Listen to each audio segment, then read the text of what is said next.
For a moment there, I thought it was going to be kangaroo meat on the braai this afternoon, but not to be. Look, we've got a chance to redeem ourselves. The Springboks are facing Australia this afternoon in our own backyard. We are the #1 rugby team in the world, so let's go Booker. Let's turn things around for Super Safa weekend. We've got Dricus du Plessis fighting tomorrow morning. I don't know if any of you guys are MMA fans, but Dricus is defending his title tomorrow morning, so still a big week for South Africa to go. But South Africa versus Australia in cricket, my goodness. Is it not always an event? Big targets, small targets, it does not matter. When these two teams face each other, it is always something to witness.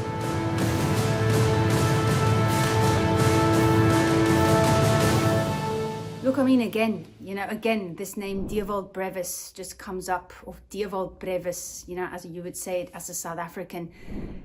All this Fab Four talk, guys, or this Big Four, whatever it is that you call them, Fab Four, it's very, very premature. I'm going to tell you right now, there's some young South Africans out there, some young South African batters that are putting their names in the hat, and Dewald Brevis is right up there.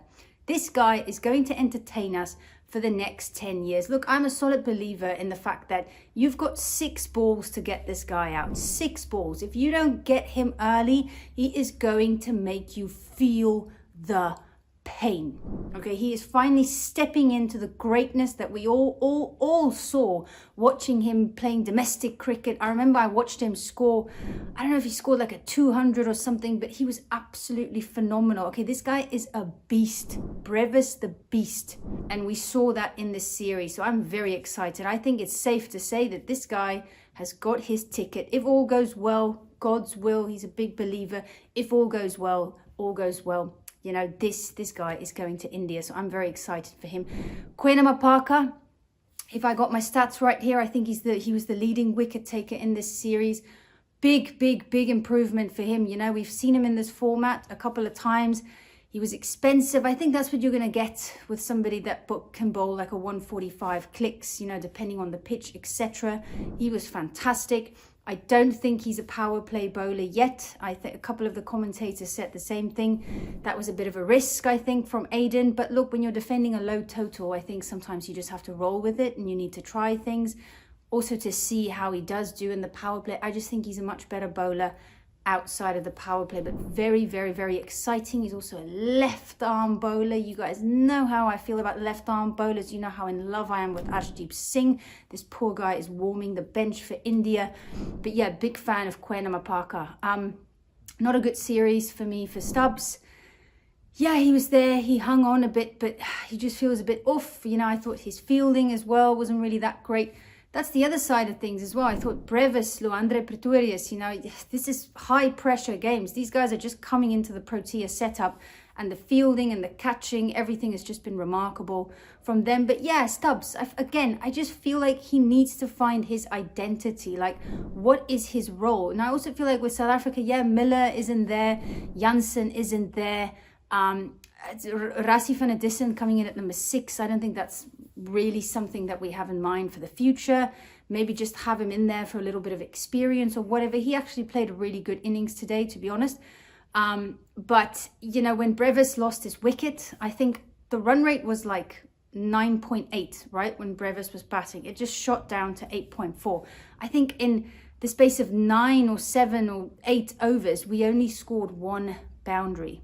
Okay, I think when he left the crease in those 9 overs, I think we scored 3 or 4 boundaries. That's it. That's unacceptable. We need finishes. And South Africa has done this in the past where we depend too much on one singular player. We did that with ABD.